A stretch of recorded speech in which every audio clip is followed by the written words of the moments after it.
3, 2, and 1.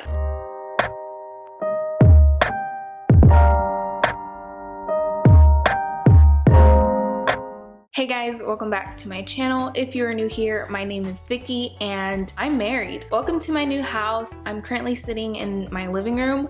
I'm not in my filming room because it is quite empty, so it's very echoey in there. I'm working on filling up the space, but currently IKEA sold out of the things that I need.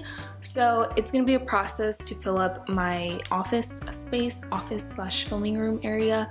So you guys just need to bear with me, but we're gonna get there eventually, I promise. But basically in today's video, I just wanted to talk to you guys about my wedding and how that all went down. So Daniel and I got married on Friday, June 26th of this year, and our wedding took place in a barn venue. It was a literal barn. There were cows and donkeys there, which I think our guests really loved.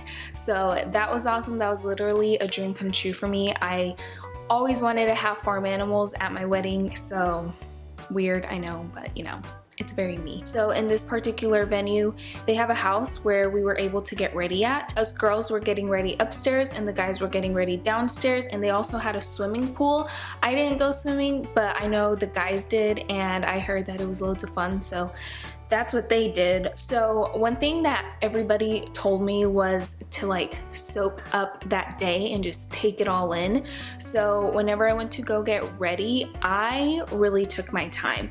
Now the good thing for our wedding was that we didn't have to worry about absolutely anything. The only thing that I really did once I got to the venue was just put out the yard games that we had, which was a hit. So if you're planning on doing yard games for your wedding, apparently people loved it. So that's a good way to entertain your guests. But that's basically all I had to take care of. Everything else, my vendors took care of it. Now, with that being said, if you do want to have a stress-free wedding, it is quite expensive, but I think it's totally worth it at the end. Even though it's just for one day, it's totally worth it because you don't have to do anything. You don't have to stress about everything. All the vendors have everything taken care of.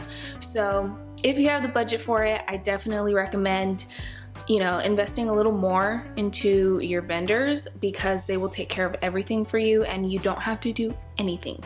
So because we had that luxury, I really took my time to get ready. I did end up doing my own makeup. I uploaded my final wedding makeup tutorial here on YouTube. So that's actually the exact look that I ended up going with. So if you want to know how I did my makeup that day, then you could just check out that video. And it did last me all day long. I didn't cry a whole lot, except whenever I danced with my dad, I cried like a baby.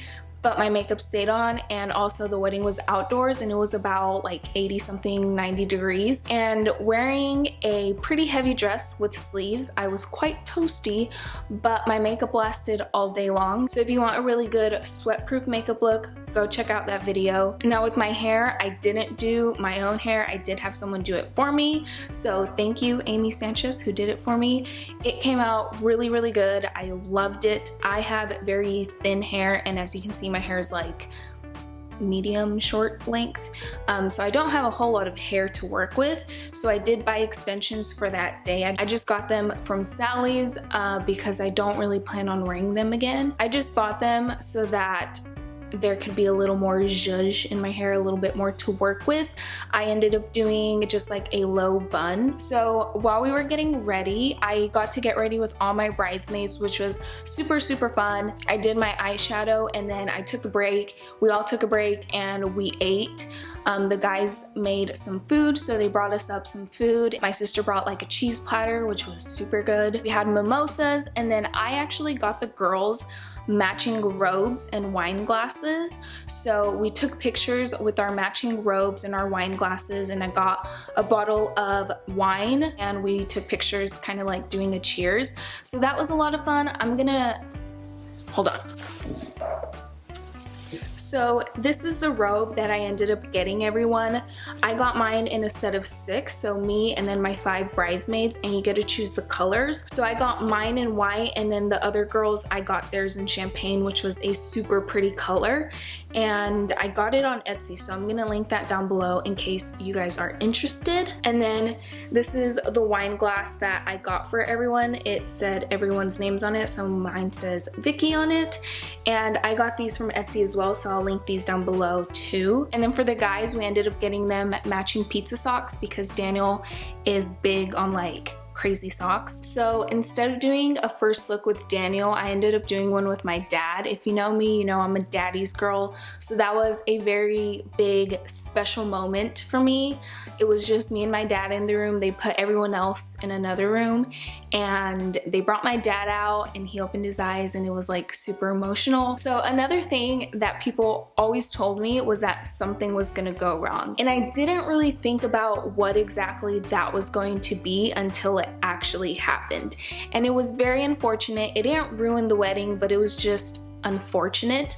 And what went wrong for us was our sound system, not our sound system, the DJ sound system. Because what had happened was the DJ that we had was a different person than we were anticipating, and he ended up bringing his own equipment rather than the company's equipment, and his equipment failed. His speakers blew out, so we had a lot of sound issues. It sucked that that kind of failed for us.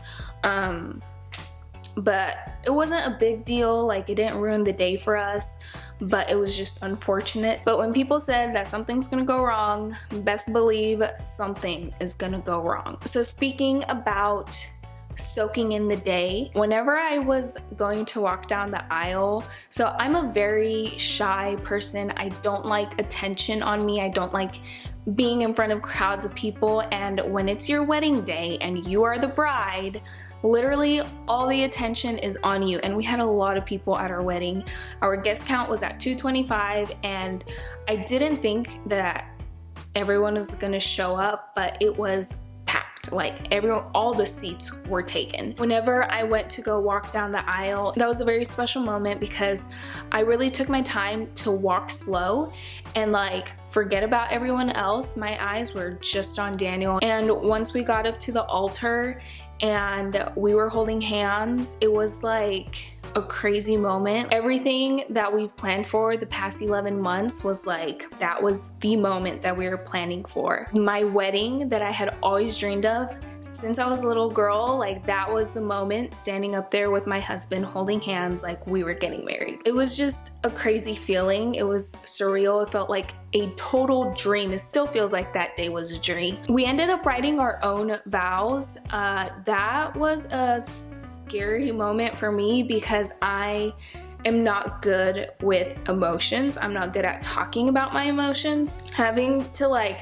try and pour out my heart in front of Daniel, in front of everyone, was very scary for me, but I'm so glad that we did end up writing our own vows. I was very proud of mine. I was nervous that mine wasn't gonna be very good, or I wasn't gonna be able to express myself the way that I wanted to. It took me a while to write it, but I'm really happy with the way that it came out, and I did practice the day before a couple times to like get the nerves out. And then for our reception, because we had technical difficulties with the sound, we did like the reception was a little delayed. Like the things that we had planned for the reception were a little delayed because of all the sound issues. We got everything done that we wanted to do, but it was just kind of like, okay, we came in and it was time to do this, and then now it's time to do this, and then it's time to do this. So we didn't have a whole lot of time to just like walk around really and like really just hang out with everyone and talk to people. I actually ended up singing and playing my guitar for Daniel. It was a surprise. I didn't decide to do that until literally the week before. So that was something that was really big for me because I'm very shy, but also because it was like a surprise for Daniel. I sang the song No Matter Where You Are by Us the Duo, which is the song that he actually showed me. What sucked though was that I had to go sing right after I was done dancing with my parents. I danced with both my mom and my dad, and I was like, crying, and then they were like, okay, now it's time for you to go sing. And I was like, oh, okay. So I was like singing, but like I had just gotten done crying, so like, you know, it wasn't the best singing, but I did it, and I'm so glad I did it, and it was a lot of fun. So my last video was our honeymoon vlog, so if you haven't watched that, I'd go watch it. But I mentioned in that video that my sister actually rapped. So she was my maid of honor, and instead of giving like a traditional speech for the toast, she ended up rapping her own lyrics to the Fresh Prince of Bel-Air song. So that was so awesome. I was so proud of her because she's also very shy, especially in front of like crowds of people. We're a lot alike in that aspect. So I was so proud of her that she didn't just like sing a song or like give a speech, like she rapped. I was so proud of her, and it wasn't just her, it was all my bridesmaids. It was her, like she was like the main one, but like all my bridesmaids were giving her like their backup vocals. It was extremely unexpected, but it was like the best surprise ever. And then finally for our exit, we ended up doing sparklers, which was perfect because it was like the weekend before the 4th of July. I was a little scared about having too many sparklers because I didn't want any kids to get their hands on them and then like make my dress catch on fire, but that didn't happen. Everything went smoothly. Nobody burned my hair or my dress or like burned the building down. So that's basically how our wedding went. It was the best day ever. It was so much fun. I can't wait to show you guys our wedding video. I'm definitely gonna post that here on YouTube, so be on the lookout for that eventually. I don't have it yet. I think I'll probably get it like in a month. Also, I just wanted to mention, I know there's a lot of, I feel like there's a lot of people right now that are getting engaged. So I just wanted to mention that throughout my whole wedding planning process, I was consumed with wedding videos here on YouTube, but one person that helped me out a lot is this girl named Jamie Wolfer here on YouTube. She is a wedding planner and she does loads of content regarding wedding planning, so her videos helped me out a lot. So I'm gonna link her channel down below. So if you're planning your wedding or you're helping someone else plan their wedding, definitely check out her channel. It was very, very helpful for me. Also, I'm gonna link down below my wedding playlist. I did several videos talking about my wedding planning process, so I'm gonna link that playlist down below as well. And that is pretty much it. Let me know if you guys have any questions. I really hope you guys enjoyed this video. If you did, make sure you give it a thumbs up. Don't forget to subscribe. All the links to my social media will be linked down below, and I will see you guys next time.